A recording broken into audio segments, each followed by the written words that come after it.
Okay, let's talk about Brexit, the Donald Trump of UK politics. And what I mean by that is, it's when the topic comes up over the dinner table with your family, you do everything you can to avoid it. So, what's happening with Brexit? That is a great question. And here is what I know. I'm going to try and impart as much information as possible in this video, focusing on the potential outcomes of Brexit. So here are just the facts that are probably worth knowing if you're a UK citizen or an EU citizen, to be honest, or anyone interested in UK politics or Brexit at the moment. Also, this is a continuously evolving story that changes every single day, so if this video has been up for maybe more than 3 weeks, don't bother watching it. I genuinely, this stuff would have moved on so much since I made this video that this probably will be almost obsolete. Unless you want to stay around for the great banter that I can't promise is going to be in this video. Oh, and for full transparency, in this video, I voted Remain, although this video will be entirely just facts and not opinion, and I will let you know when I'm giving you my opinion. Firstly, the United Kingdom is due to leave the EU at 11 AM UK time on March 29th, 2019. As it currently stands, this is regardless of a confirmed deal or not. A deal has been reached between the British government and the EU. It is a 585-page withdrawal agreement that sets out terms for the UK's divorce, departure, exit, untangling, whatever word you want to use, from the EU. I don't have time in this video to go into this withdrawal agreement. I could do an entire series on it alone, but I'd recommend you give it a bit of researching yourself, and if you want to go right into the core of it, I'd recommend looking up the Irish border or the Irish backstop, because that is the main sticking point in this deal. Have a Google. However, this deal is widely unpopular within the UK Parliament. The Parliament is made up of the various MPs, members of Parliament, kind of like congressmen in the US. The government is made up of those that are in power and have been voted into power to lead the particular government at the time. That's how I'm defining those two terms in this video. British government, Theresa May and the cabinet, the people in power. British Parliament, the actual physical MPs in the building. You get what I mean. I'm moving on. There's a lot to go through in this video. So yes, the British government's deal with the EU is widely unpopular in the UK Parliament and is likely to be voted down. So that is, as of recording this video, where we are currently. What are the potential outcomes from here? Let's have a look at them. The simplest outcome is that the UK Parliament vote through the withdrawal agreement that the British government and the EU agreed. Then the UK would leave the EU on March 29th, triggering the transition period, which basically gives the UK and the EU time to decouple from each other. And that'll be that. The terms set out in the withdrawal agreement will become legislation, and the UK would have a relatively relaxed end to what's been quite a messy few years of leaving the EU. That's the simplest outcome of where we currently are. However, it seems very unlikely because, as I said earlier, this deal is very unpopular across the UK Parliament.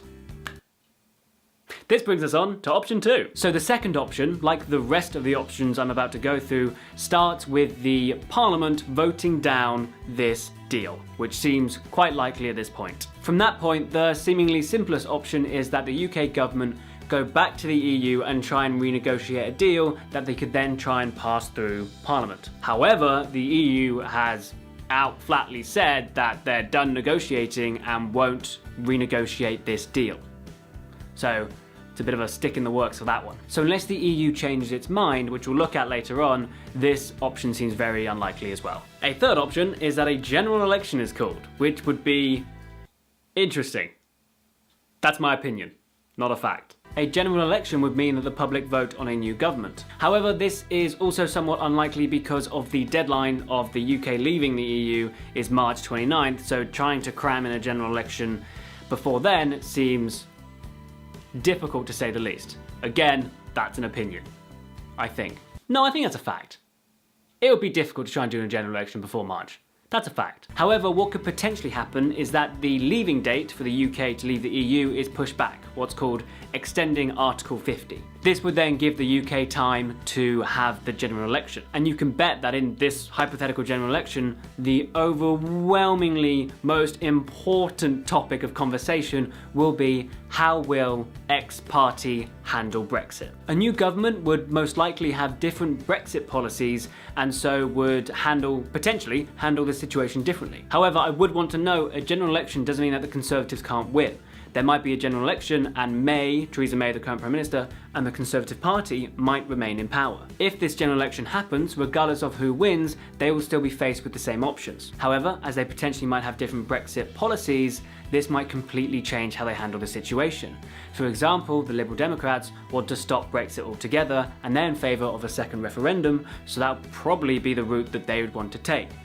Speaking of second referendums, I'll get onto that later in the video. So another potential option, if this withdrawal agreement isn't voted for in the UK Parliament, is an extension of the transition period. Assuming that the UK leave the European Union in March, there is what's known as a transition period. Oh, I mentioned this earlier, didn't I?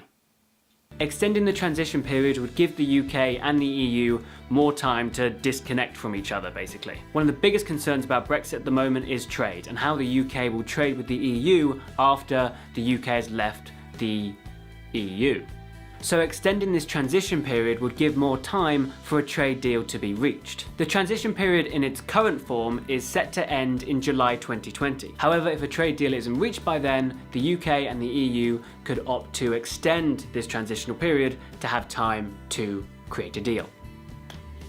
Because if it hasn't been sorted by 2020, yes, 2 more years is going to make all the difference. That's a sarcastic opinion. Extending the transition period would keep trade with the EU flowing as it does right now. However, the transition period can only be extended once and can't be extended indefinitely. But there is currently no agreement on how long any extension can be. The assumption is that during this extended transition period, a trade deal could be reached between the UK and the EU, and the UK could gracefully, leave the EU at the end of the transition period, and it will all be okay, but again, opinion. If all of that fails, if the current withdrawal agreement can't be voted through and no deal is reached, then Britain could leave with a no-deal Brexit. As the name suggests, this would mean that the UK would leave the EU on March the 29th, 2019 with no deal in place. What does that really mean? Well, the 3 biggest concerns, 4 if you include the Irish backstop, well, the 4 biggest concerns are trade, the financial sector, and residencies of UK and EU citizens, and also the Irish backstop, but again, that's such a complicated subject, I do not have time to get into it, so we'll just focus on the first 3. In regard to trade, if no deal is reached, the UK would start trading with the EU under the World Trade Organization's rules. World Trade Organization's rules. This would likely mean custom checks and tariffs on goods and long waits at borders for travellers. As far as I can tell from my research, this will cause significant short-term issues. One of the main concerns is that the UK isn't really equipped to deal with this change. To quote a Guardian article, authorities in France have said that even a 2-minute delay in Calais would lead to 16-mile queues in both countries. So there are a number of concerns in how trade will work if a no-deal Brexit comes true. In the British media at the moment, there's a lot of speculation and sensationalism about what would happen if we do leave with a no-deal Brexit. There's talks about food and medicine shortages and planes being grounded, some of which have a basis in reality, but a lot of news in the UK basically see it as the apocalypse. I don't know. I really don't know what a no-deal Brexit would look like.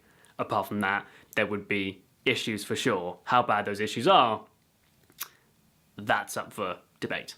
Feel free to do your own research. Don't always just go off one person's word. There is also a concern for Brits living abroad in the EU and EU citizens living in the UK. A no-deal Brexit could mean that both parties could lose their residency rights and access to medical and emergency care as well. So, as you can imagine, that's also a concern. In regards to the financial sector, there are questions about Britain's global position as a financial centre in a no-deal Brexit. The UK is the leading exporter of financial services in the entire world. And there is a concern that a no-deal Brexit could crash the value of a pound and significantly reduce the strength of the financial sector here in the UK. Now, I know that things like that don't really seem to be relevant to people who aren't at all associated with the financial industry, but we are in an economy that is so intertwined with itself, and the financial sector is such a big part of that economy that a significant loss of value or failure in that part of the economy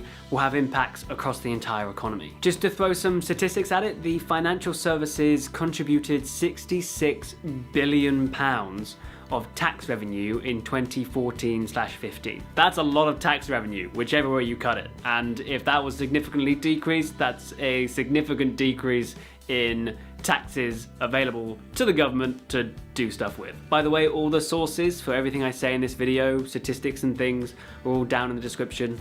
My uni degree has taught me well. So, what else could happen if the British government can't get this current deal through Parliament, which, as of recording this, seems likely? Can the UK just cancel Brexit? Can the UK just go, actually, come to think of it, screw that, we're staying? Answer?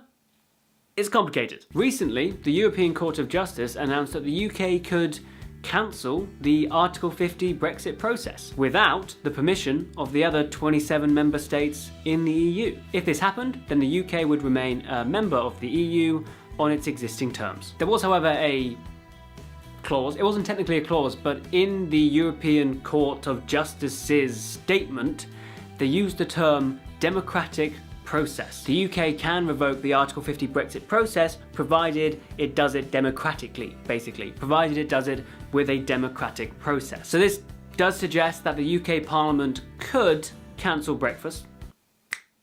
Damn it. So this suggests that the UK Parliament could, theoretically, cancel Brexit and stay in the EU on its existing terms. How likely is this?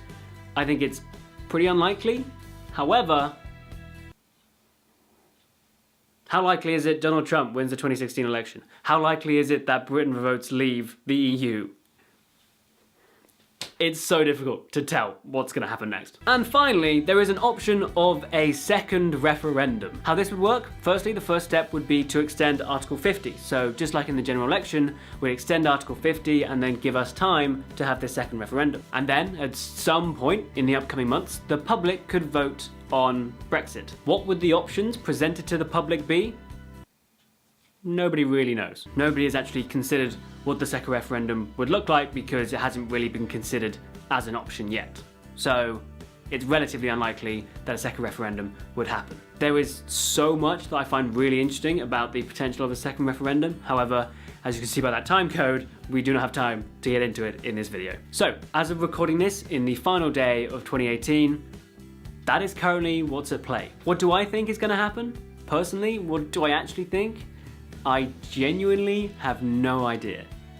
I really can't even begin to guess at what is actually going to happen and what the outcome of this process is going to be. And bearing in mind that this is arguably the most important political decision of my lifetime, maybe, or at least up until now, potentially my entire lifetime, it's scary not to know what is happening next. Anyway, I've taken up plenty of your time, but thank you so much for watching. I hope you found this useful and informative.